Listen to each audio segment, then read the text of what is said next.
Pinaiimbestigahan na ng Department of Health ang nag-viral na video ng bakunang itinusok lang at hindi naman itinurok sa isang pasyente.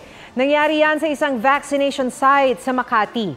Ang paliwanag ng LGU tungkol dyan sa report ni Lay Alves. Time to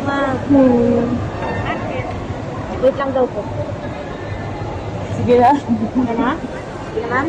Sige po, ate. Okay. Relax na, ma'am. Relax. Okay, tusok na ako. 1, 2, 3. Okay. Viral ngayon ang video na yan sa isang vaccination site sa Makati City. Itinusok ang karayom pero hindi itinulak ng vaccinator ang plunger upang maiturok ang COVID vaccine sa babae. Kinumpirma ni Mayor Abby Binay na nangyari ito nitong Biyernes. We acknowledge the video. It was human error on the part of the volunteer nurse that was immediately corrected. This happened June 25 and June 26, bumalik po siya sa aming tanggapan at pinakita po ang video at nakita naman po na hindi ho nga siya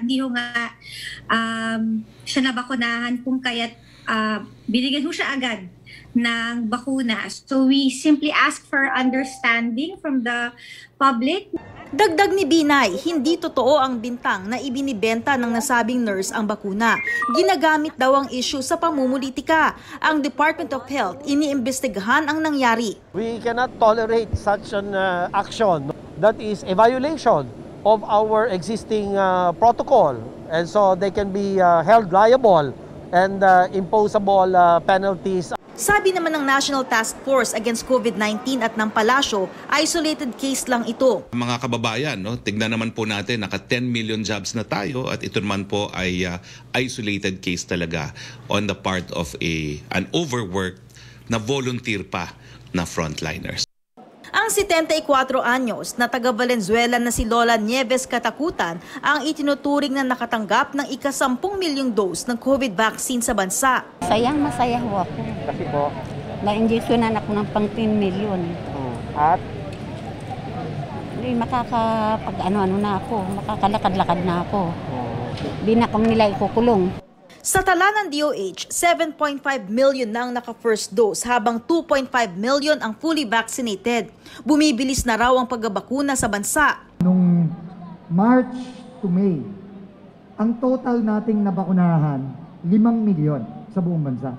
3 buwan yon, 90 days. Pero sa buwan ng June, at hindi pa natatapos ang June, may 3 araw pa, ngayon hanggang Wednesday, naka 5 milyon na po tayo, 1 buwan lang. Umaasa ang gobyerno na maabot ang target na 10 milyong Pilipinong bakunado sa Hulyo. Pero ramdam na ba ang epekto ng mass vaccination sa bansa? Sabi ng grupong Octa Research, hindi pa dahil nasa 2% pa lang ng populasyon ang nababakunahan ng second dose. For some vaccines, yung protection after first dose is only 16%. And then after the second dose, tumataas to mga 50%. Some vaccines naman, mga 60 to 80% first dose.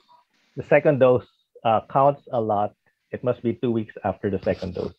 Pero sa kabila niyan, mas mababa na uli sa 1 ang reproduction number ng COVID-19 sa Pilipinas. 0.92 sa buong Pilipinas mula sa 1.04 2 linggo nang nakakaraan. At 0.80 sa NCR mula sa 0.71 noong June 21 hanggang 27. Lay Alves, GMA News.